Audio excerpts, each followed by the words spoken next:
దయాకరణ అప్పటి వరకు మీటింగ్ నడిపించాల్సి కోరుతున్నా. అంబేద్కర్ ఆలోచనే ప్రజా ప్రభుత్వ ఆచరణ అని, మహిళలు ప్రగతి సాధించినప్పుడే తెలంగాణ సమాజం ముందుంది అని నిరూపిస్తూ సాగుతోంది మన ఇందిరా మహిళా శక్తి. గౌరవనీయులైన ముఖ్యమంత్రి గారు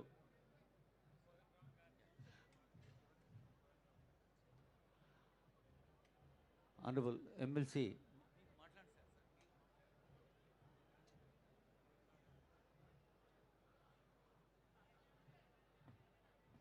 గౌరవనీయులైన మంత్రివర్యులు, ఆనరబుల్ ఎమ్మెల్సీలు, ఎమ్మెల్యేలు, పెద్దలందరూ ఇక్కడే ఉండవలసిన రిక్వెస్ట్ చేస్తూ ఆనరబుల్ ఎమ్మెల్సీ కోదండరామ్ గారిని వేదిక సవినయంగా ఆహ్వానిస్తోంది.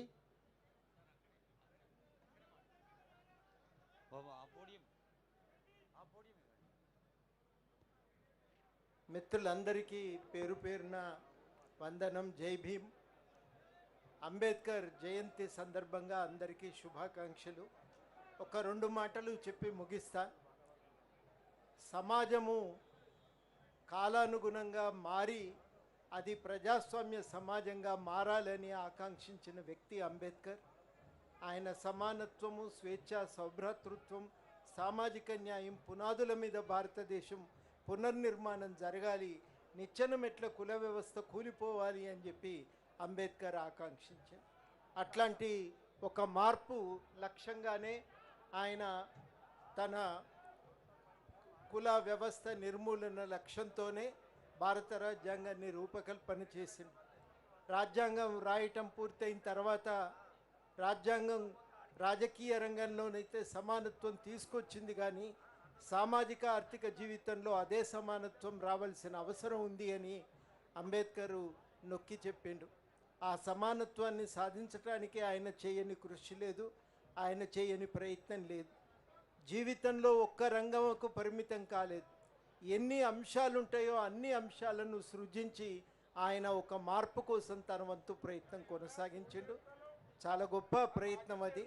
దాన్ని మనం ఇవాళ సీరియస్గా తీసుకోవాలని చెప్పి మీ అందరినీ కూడా నేను ఈ సందర్భంగా విజ్ఞప్తి చేస్తూ ఒక్క మాట చెప్పాలి. ఇవాళ డీలిమిటేషన్ సందర్భంగా ఉత్తర భారతదేశానికి దక్షిణ భారతదేశానికి మధ్య ఉండే సంబంధాల మీద చర్చ జరుగుతుంది. 50లలోనే అంబేద్కర్ ఈ విషయాలపై హెచ్చరికలు జారీ చేసిండు.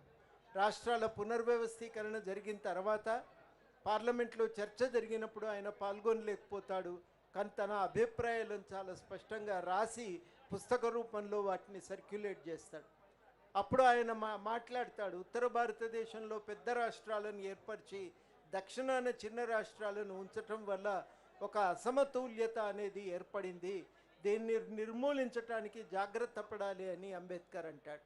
ఇవాళ అదే అసమతుల్యత డీలిమిటేషన్ సందర్భంగా తీవ్రతరమవుతుందని ఇంతకుముందే ముఖ్యమంత్రి వర్యులు కూడా హెచ్చరికలు జారీ చేసిండ్రు. ఆ అసమతుల్యత నుంచి మనల్ని మనం కాపాడుకోవటానికి ప్రయత్నించాలి. వీసీకే పార్టీ వారు ఈ విషయంపై చాలా కృషి చేస్తున్నారు. మనం కూడా ఈ విషయం మీద ఈ అసమతుల్యత ఉత్తర దక్షిణ భారతదేశాల నడుమ తలెత్తకుండా జాగ్రత్త పడవలసిన అవసరం ఇవాళ కేంద్ర ప్రభుత్వం తీసుకోవాలి, జాగ్రత్తలు పాటించాలని కోరుతూ మరొక్కసారి మీ అందరికీ అంబేద్కర్ జయంతి శుభాకాంక్షలు. జై భీమ్.